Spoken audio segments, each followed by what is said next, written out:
இது 20 வருஷத்து வழக்கு. அன்னைக்கு முதலீடு போட்டவன் இன்னைக்கு உயிரோட இருப்பான் நம்புறது எந்த விதத்துல நியாயம்? 100 ரூபாய் கட்டினாலும் 200 ரூபாய் கட்டி இருந்தாலும் 20 வருஷத்துக்கு முன்னாடி நான் கட்டி இருக்கிறேன். இன்னைக்கு இந்த குரங்கு அப்பத்தை பிரித்து கொடுத்த கதையாக ஆகிவிடக் கூடாது அப்படிங்கிறது தான் இந்த கலைமகள் சபா மோசடியினுடைய இன்னொரு பரிமாணம்ங்கிறது இருக்கு. அது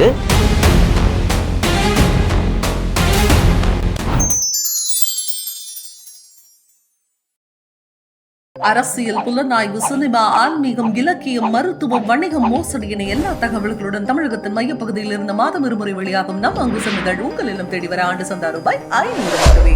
தொடர்பு எண் 9488820225. அங்குசம் செய்தி, மக்களுக்கான செய்தி. அங்குசம் நேயர்களுக்கு வணக்கம். கலைமகள் சபா மோசடி விவகாரத்துல பாதிக்கப்பட்ட அதனுடைய முதலீட்டாளர்களுக்கு ஒரு நம்பிக்கை அளிக்கக்கூடிய வகையில, ஒரு உற்சாகம் வழங்கக்கூடிய வகையில மகிழ்வான அறிவிப்பு ஒன்று வெளியாகி இருக்கு. தமிழகத்தினுடைய பதிவுத்துறை தலைவரும் கலைமகள் சபா சங்கத்தினுடைய தனி அலுவலருமான தினேஷ் பொன்ராஜ் ஆலிவர் IAS அவர் சார்பில் ஒரு அறிக்கை வெளியாகி இருக்கு. அந்த அறிக்கையில நாமக்கல் மாவட்டம் குமாரபாளையத்தை தலைமையிடமாக கொண்டு 16/1984 அப்படிங்கிற ஒரு பதிவெண் அடிப்படையில இந்த கலைமகள் சபா அப்படிங்கிற சங்கம் தொடங்கப்பட்டிருக்கிறதாகவும், இந்த கலைமகள் சபாவில் 6,50,000 உறுப்பினர்கள் இருக்கிறாங்க. இந்த கலைமகள் சபா வழக்குல சிக்கினதை அடுத்து கலைமகள் சபா உறுப்பினர்கள் பாதுகாப்பு சங்கம் அவர்கள் சார்பில் சென்னை உயர் நீதிமன்றத்துல வழக்கு தொடுத்திருக்கிறாங்க. 43650/2006 அப்படிங்கிற அந்த வழக்கு எண் கொண்ட அந்த வழக்கு விசாரணையில கடந்த 2021 நவம்பர் மாதம் 1ஆம் தேதி ஒரு தீர்ப்பு வெளியிட்டாங்க. அந்த தீர்ப்பின் அடிப்படையில இந்த கலைமகள் சபாவில் முதலீடு செய்த அந்த முதலீட்டாளர்களுக்கு அந்த பணத்தை திருப்பி தருவதற்கு உரிய நடவடிக்கை எடுக்கணுங்கிறது அந்த உத்தரவு.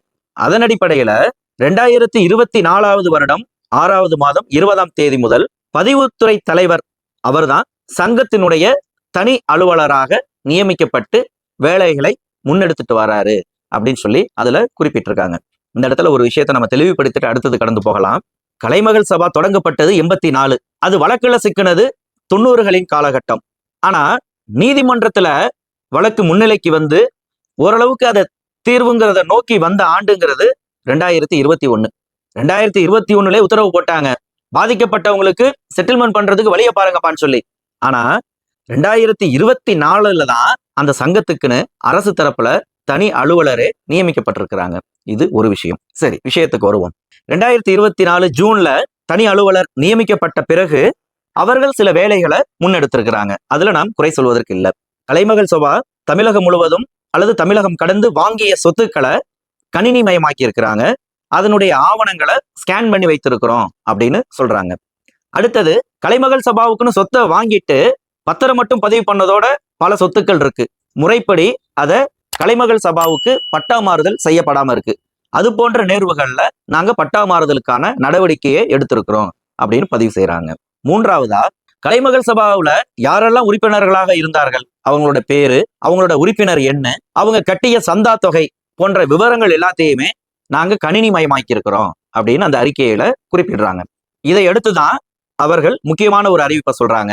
தீர்வுக்காக காத்திருக்கக்கூடிய அந்த கலைமகள் சபா உறுப்பினர்கள் இதற்கென பிரத்யேகமாக எங்கள் தரப்பில் ஒரு தனி மென்பொருளை நாங்க உருவாக்கி இருக்கிறோம்.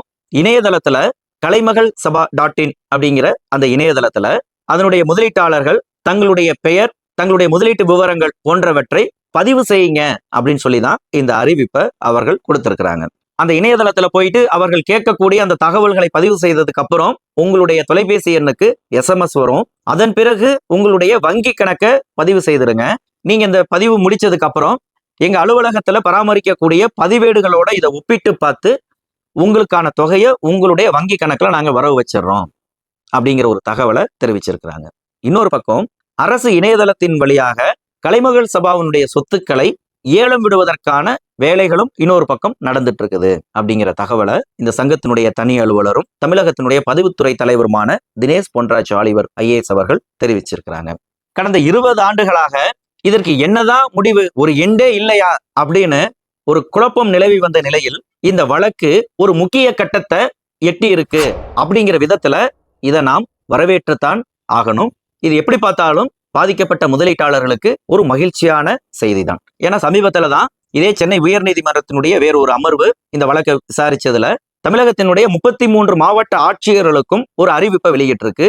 குறிப்பிட்ட கால அவகாசம் கொடுத்து தமிழ்நாடு முழுவதும் இருக்கக்கூடிய கலைமகள் சபா சொத்துக்களினுடைய தற்போதைய நிலை என்ன, அது குறித்து ஒரு அறிக்கையை தாக்கல் செய்யுங்க, அவர்களுக்கு தேவையான தரவுகளை தமிழ்நாடு அரசினுடைய பதிவுத்துறை தலைவர் அனுப்பி வைக்கணும் அப்படின்னு சொல்லி ஒரு உத்தரவு பிறப்பிக்கப்பட்டிருக்கு. அதற்கான வேலைகள் பல மாவட்டங்கள்ல முன்னெடுத்துட்டு வராங்கன்னு நாம் நம்புறோம். அப்ப இதற்கு மத்தியில தான் இந்த ஒரு அறிவிப்பும், அதாவது பாதிக்கப்பட்ட முதலீட்டாளர்கள் தங்களுடைய விவரங்களை அவங்க சொல்லக்கூடிய அந்த இணையதளத்துல பதிவேற்றுங்க அப்படிங்கிற அறிவிப்பு வெளியாகி இருக்கு.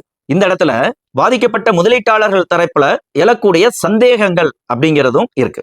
என்ன, இது 20 வருஷத்து வழக்கு, அன்னைக்கு முதலீடு போட்டவன் இன்னைக்கு உயிரோட இருப்பான்னு நம்புறது எந்த விதத்துல நியாயம்? அதுல பல பேர் வயது மூப்பின் காரணமாக இறந்து விட்டார்கள், அவர்களுடைய வாரிசுகள் தான் இப்போதைக்கு இருக்கிறாங்க. அப்ப அவர்கள் எப்படி இதை பதிவு செய்யறது? அது தொடர்பான எந்த ஒரு விளக்கமும் அந்த அறிக்கையில் இடம்பெறவில்லை.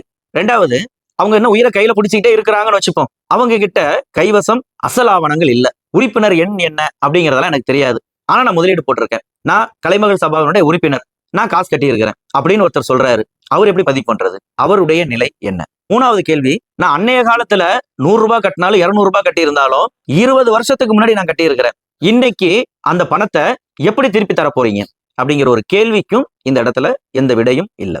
ஏன்னா கலைமகள் சபா கிட்ட இருக்கிறது எல்லாமே சொத்துக்கள், நிலங்களாக தான் முதலீடு செய்யப்பட்டிருக்கு. அப்ப 20 வருஷத்துக்கு முன்னாடி ஒரு 10,000 ரூபாய்க்கு வாங்கின சொத்தினுடைய மதிப்பு இன்று பல 10 லட்சங்களுக்கு குறைவில்லாமல் சந்தை மதிப்பு உயர்ந்திருக்குது. அப்ப அந்த வகையில என்ன விகிதத்தில், எதன் அடிப்படையில் அந்த முதலீட்டு தொகையை திருப்பி தருவதற்கான தொகையை தீர்மானிக்க போறாங்க அல்லது தீர்மானித்திருக்கிறாங்க, அது குறித்த எந்த தகவலும் இல்லாதிருப்பது இதனுடைய ஒரு குறையா இருக்கு.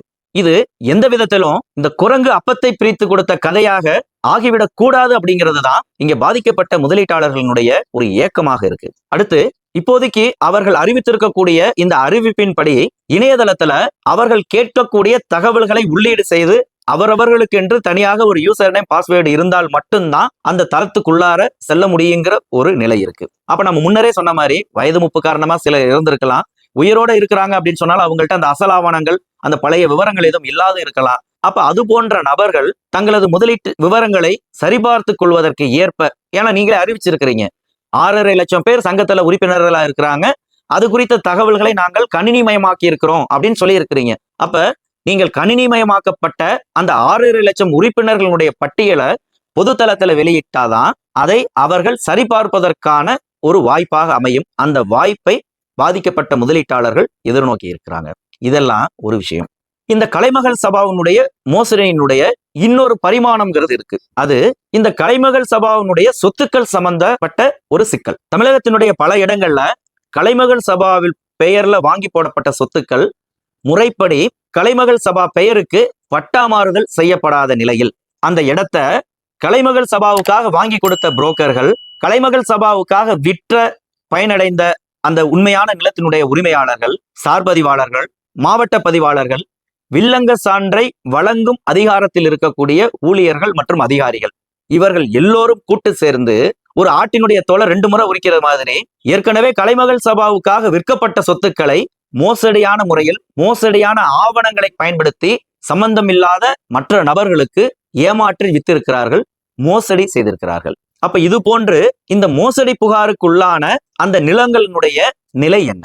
இந்த மோசடி பேர்வழிகளை நம்பி அந்த இடத்தை வாங்கி பணத்தை போட்டு ஏமாந்து நிற்கக்கூடிய இந்த கலைமகள் சபாவினுடைய இன்னொரு வகை பாதிக்கப்பட்ட முதலீட்டாளர்களுடைய நிலை என்ன? அவர்களுக்கு என்ன வகையான தீர்வை ஏற்படுத்தி கொடுக்க போறாங்க? இதற்கான விடையும் இல்லாதிருக்கு. அப்ப இந்த குழப்பங்கள், இந்த சிக்கல்கள் குறித்து விளக்கமறிய தமிழக பதிவுத்துறை தலைவரும் கலைமகள் சபா சங்கத்தினுடைய தனி அலுவலருமான தினேஷ்குமார் பொன்ராஜ் சாலிவர் IAS அவர்களை அங்குசம் சார்பில் நாம் தொடர்பு கொண்டோம். நமது அழைப்பை அவர் ஏற்கவில்லை. குறுந்தகவல் வழியாகவும் இது போன்ற குழப்பங்கள் இருக்கு, கூடுதல் விவரங்கள் தேவைப்படுது அப்படிங்கிறத தெரிவித்திருந்தோம். அதற்கும் இதுவரை பதில் இல்லை. ஆனா பாதிக்கப்பட்ட முதலீட்டாளர்கள் ஒரு குழப்பத்துல தான் இருக்கிறாங்க. இந்த குழப்பங்களுக்கு தீர்வு கிடைக்கக்கூடிய வகையில, தெளிவு காணக்கூடிய வகையில அந்த சங்கத்தினுடைய தனி அலுவலருடைய விளக்கத்துக்காக அவர்கள் காத்திருக்கிறார்கள். விளக்கத்தை விரைவில் அவர்கள் வழங்க வேண்டும் அப்படிங்கிறது தான் எல்லோரது எதிர்பார்ப்பாகவும் இருக்கு. தொடர்ந்து பேசுவோம். அரசியல், புலனாய்வு, சினிமா, ஆன்மீகம், இலக்கியம், மருத்துவம், வணிகம், மோசடி என எல்லா தகவல்களுடன் தமிழகத்தின் மையப்பகுதியில் இருந்து மாதம் இருமுறை வெளியாகும் நம் அங்குசம் இதழ் உங்கள் இல்லம் தேடி வர ஆண்டு சந்தா ரூபாய் 500 மட்டுமே. தொடர்பு எண் 9488842025. அங்குசம் செய்தி, மக்களுக்கான செய்தி.